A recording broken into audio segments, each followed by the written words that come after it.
Think only flashy muscle cars ruled the streets? Think again.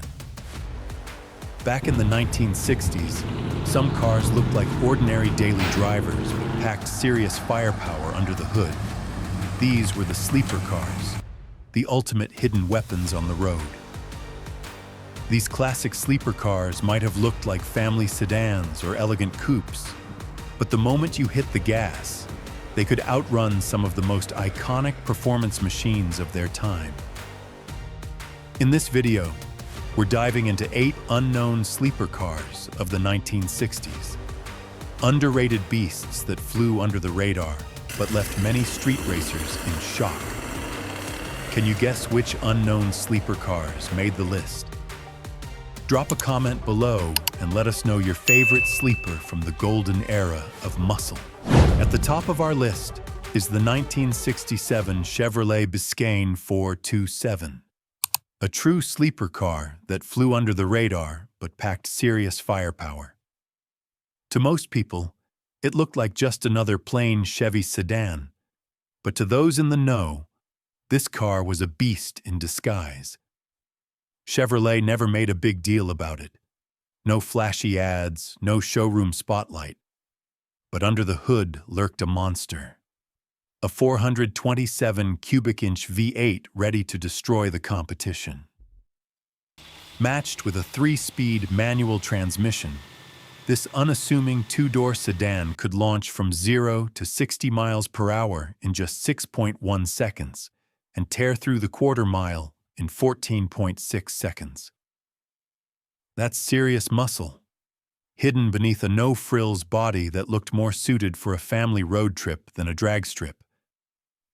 The Biscayne name had been around since 1958, built as an affordable full-size car for those who didn't need the chrome and luxury of the Impala or Bel Air. But Chevrolet had a little-known trick up its sleeve. Buyers could order the Biscayne with almost any engine, including the high-performance 427 big block V8. This meant you could have the heart of a race car inside what looked like a budget-friendly sedan, perfect for those who wanted raw power without unwanted attention. Simplicity was the theme here.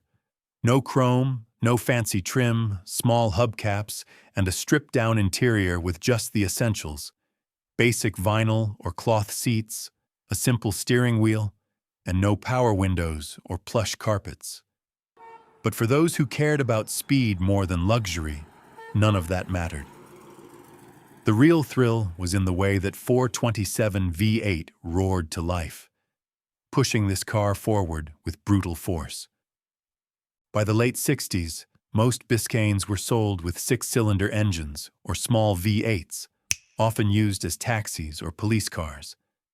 But a few lucky buyers knew the secret and checked the right boxes on the order sheet, making the 1967 Biscayne 4271 of the rarest and most overlooked muscle cars of its time. Even though power steering and brakes became standard in 1970, the Biscayne never got the high-end treatment like its Chevy siblings. It remained a pure, no-nonsense machine. By 1972, the Biscayne name disappeared in the U.S., though it survived in Canada until 1975.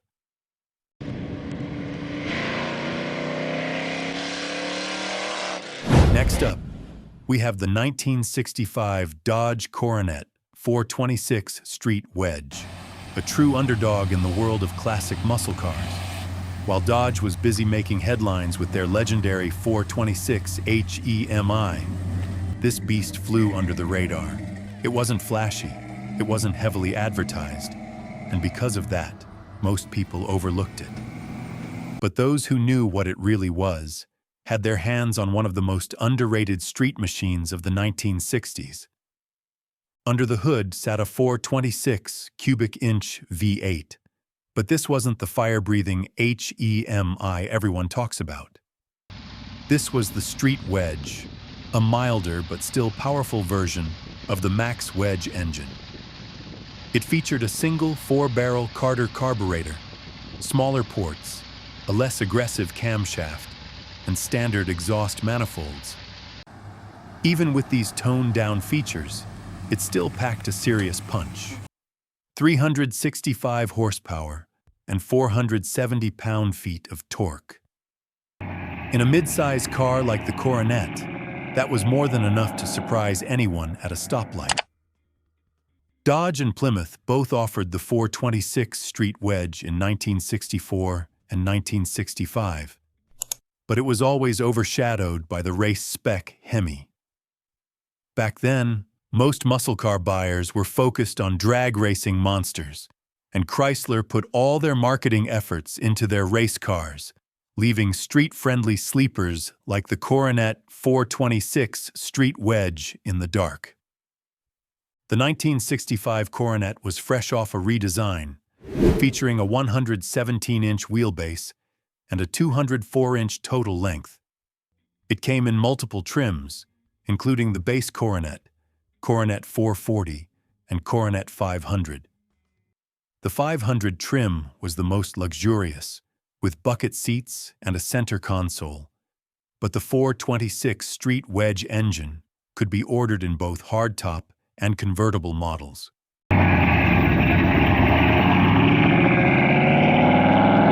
The 1962 Ford Galaxie 500 XL 406 is a powerhouse that never got the recognition it deserved. Ford built this beast to go head-to-head with Chevrolet, Dodge, and Pontiac's top muscle machines. But despite its serious performance, it remained in the shadows. With only 1,378 units ever produced, finding one today is like striking gold. Under the hood sat the mighty 406 cubic inch V8, marking Ford's first production engine over 400 cubic inches. It came in two versions. The standard 4-barrel Holley carburetor setup made 385 horsepower and 440 pound-feet of torque, while the super high-performance tri-power version, featuring three 2-barrel Holley carburetors, cranked out an impressive 405 horsepower. Both had an 11.4-to-1 compression ratio, cast iron headers, and dual exhausts, giving them serious street credibility.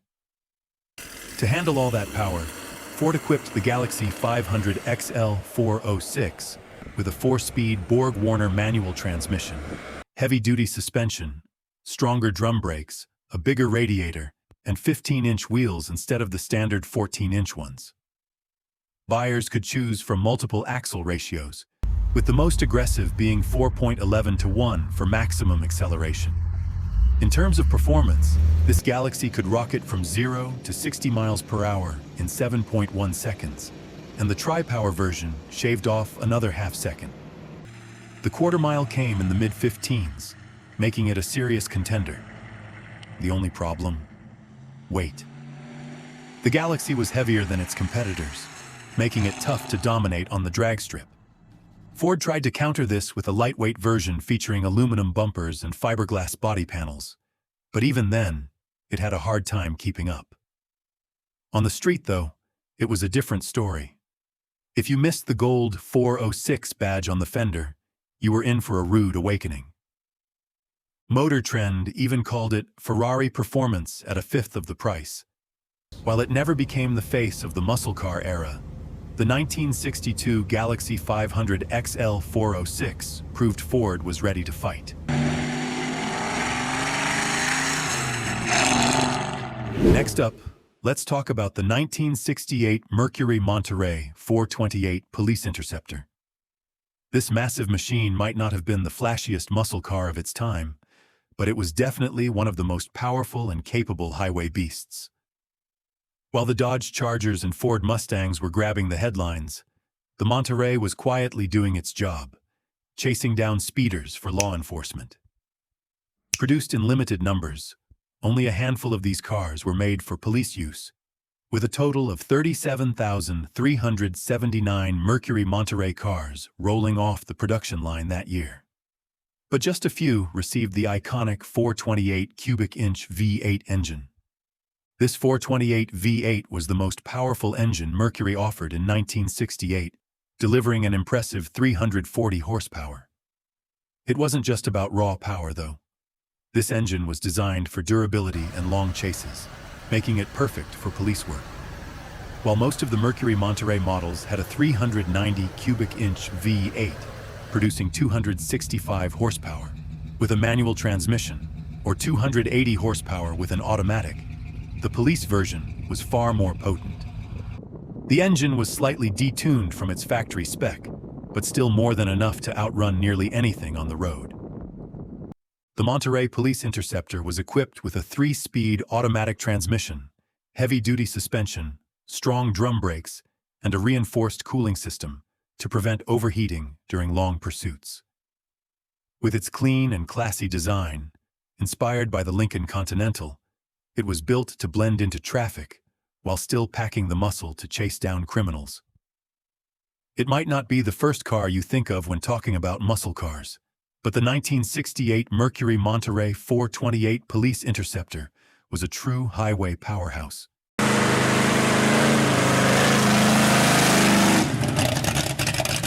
The next car on our list is the 1963 Pontiac Tempest LeMans 326, a forgotten gem that played a key role in Pontiac's muscle car evolution. While names like the GTO and Firebird stole the spotlight, this Tempest was quietly packing serious power and surprising drivers on the streets. In 1963, Pontiac made big changes to the Tempest, moving away from its compact roots and giving it a larger, more aggressive look. The biggest upgrade? A real V8 under the hood. Pontiac finally ditched the underpowered 4-cylinder and weak V8 options from earlier models and introduced the 326 cubic inch V8. Or at least that's what they called it. In reality, this engine was a 336 cubic inch V8, but Pontiac fudged the numbers to comply with GM's rule that no compact car could have a bigger engine than the Chevrolet Corvette's 327. By 1964, Pontiac adjusted the engine to actually match the 326 cubic inch designation, making the 1963 version a one-year-only engine. With 260 horsepower and 314 pound-feet of torque, this was a serious upgrade. Pontiac reinforced the automatic transmission to handle the extra power, while a 4-speed manual was available, though most buyers opted for the 3-speed manual instead. But the Tempest wasn't just about power. Its transaxle design provided better weight distribution, improving handling, and giving it a smoother ride compared to other cars in its class. The longer, wider stance also made it feel more planted on the road, blending performance with comfort. Even though it had the power and looks, the Tempest LeMans 326 wasn't quite a muscle car yet. That title would belong to the legendary GTO that followed. But this car was the missing link between Pontiac's early economy models and the muscle car era. It had style, performance, and even a secret engine trick. Yet today, almost no one talks about it. It might not have the fame of a GTO, but it helped pave the way for what came next. We've got the 1969 Chevrolet Kingswood 427 Wagon, a true sleeper in the world of muscle cars. While most station wagons were designed for hauling the family and the groceries, this one packed a punch with its 427 cubic inch V8, making it a muscle car in disguise. Chevrolet produced nearly 150,000 Kingswood wagons in 1969, but only a select few were equipped with this monster engine, making it a rare and highly sought-after vehicle today. This particular Kingswood stands out even more. Originally sold in Calgary, Alberta, Canada, it stayed in the province its whole life. In 2017, it was completely restored from the ground up, and by 2018, it found a new owner who has kept it in pristine condition. With only 68 miles since the restoration, this wagon still feels like it just rolled out of the dealership back in 1969. Finished in butternut yellow with wood grain paneling and chrome trim, it has that classic station wagon look. It also has a roof luggage rack, tinted glass, and a unique two-way tailgate that can drop down like a truck bed or swing open like a door. Inside, the black vinyl interior features wood grain accents on the dash and doors, and luxury touches like air conditioning, power steering, and cruise control make it a joy to drive. Under the hood, the 427 turbojet V8 engine cranks out 335 horsepower and is paired with a 3-speed turbo-hydromatic automatic transmission. The engine was fully rebuilt during the restoration, making it as strong as ever. With a third-row, rear-facing seat for 9 passengers, this Kingswood wagon is a muscle car cleverly hidden in a family-friendly package.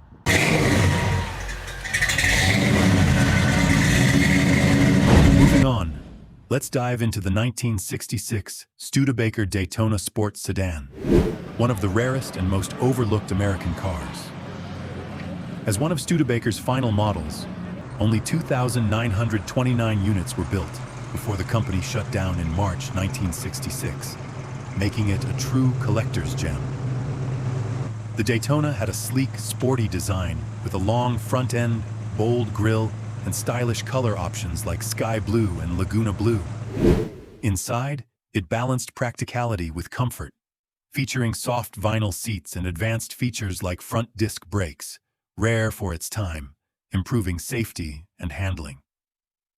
Under the hood, the Daytona packed a 283 cubic inch V8, the same engine used in some Chevrolet models.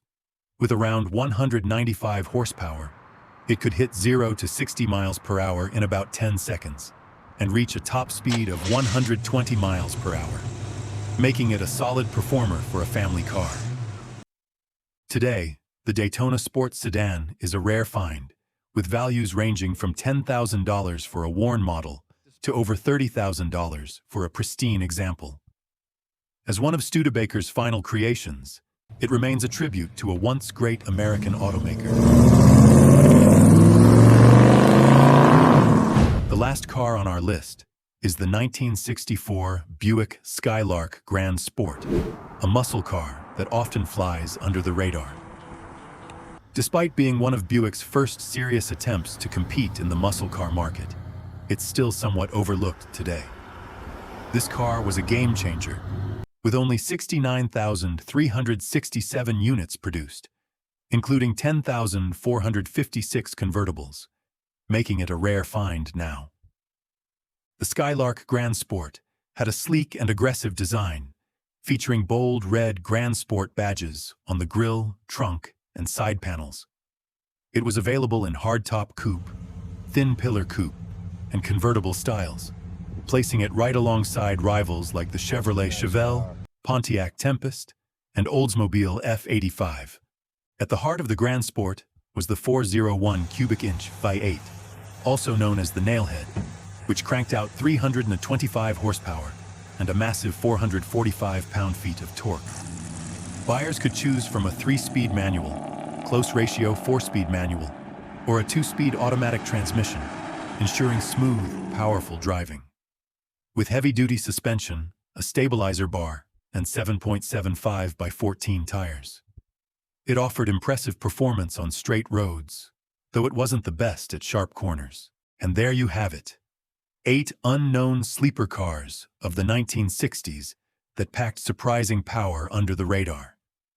These classic sleeper cars may not have stolen the spotlight like Mustangs or GTOs, but they proved that big performance sometimes comes in unexpected packages. From forgotten V8 beasts to underrated muscle machines, these unknown sleeper cars deserve a second look from enthusiasts today. Though they didn't garner the fame of their competitors, each is a hidden gem that still deserves its place in history. What do you think? Share your thoughts in the comments below. Don't forget to like, share, and subscribe to the Classic Cars Archive.